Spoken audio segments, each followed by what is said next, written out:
అవును. ప్రజాప్రతినిధుల కోర్టులను పెట్టింది, ప్రతి జిల్లాకి ఇవి పెట్టారు. ఎన్ని కేసుల్లో వేగంగా దర్యాప్తు జరిగింది? 100 రోజులు 100 రోజుల లోపు తేల్చాలి, ఏడాది లోపు తేల్చాలని సుప్రీంకోర్టు ధర్మాసనం తీర్పిచ్చింది. అవును అవును. ఎన్ని తీర్పులు వచ్చినాయి? ఇప్పుడు ప్రజాప్రతినిధులు అందరూ ఇదివరకు ఒకటి బందర్ వెళ్తే ఒకటి ఇంకో ఊరు వెళ్తా ఉండేవాళ్ళు అందరూ ఇప్పుడు బెజవాడకు వస్తున్నారు, అంతే తేడా. అట్లా కేసు నడుస్తూనే ఉంటుంది ఏళ్ల తరబడి. 10 రోజుల్లోనో, నెల రోజుల్లోనో, 3 నెలల్లోనో రాజకీయ నాయకుడు లేదా ప్రజాప్రతినిధి అంటే ఒక 6 నెలల్లో తేల్చేయాలి. ఆ దర్యాప్తు సంస్థలు కూడా ఆ సాక్ష్యాలు 6 నెలల్లోనే చూపాలి.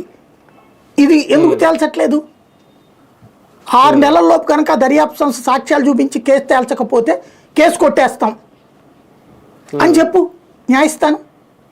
అప్పుడు కదా జెన్యూన్ నడిచేది. 6 నెలల్లోపు నువ్వు ప్రూవ్ చేయి. ఇప్పుడు ఫర్ ఎగ్జాంపుల్ ఇదివరకటి రోజుల్లో ఈ అత్యాచారాల కేసులు వీటిట్లలో ఏళ్ల తరబడి పట్టాయి. ఈ మధ్య న్యాయస్థానాలు సీరియస్గా తీసుకుంటున్నాయి. ఫోక్సో కేసుల్లో వాటిట్లలో 6 నెలలు, ఏడాదిన్నరలోపు శిక్ష పడిపోతుంది. మనం చూడండి పశ్చిమ బెంగాల్ కేసు వేగంగానే జడ్జిమెంట్ వచ్చింది కదా. అట్లాగే జడ్జిమెంట్లు వస్తున్నప్పుడు అట్లాగే ప్రజాప్రతినిధుల విషయంలో ఎందుకు జరగదు? వేగంగా జరగదు. న్యాయస్థానాలు సీరియస్గా తీసుకోవట్లేదు. అక్కడ న్యాయ వ్యవస్థ నాకు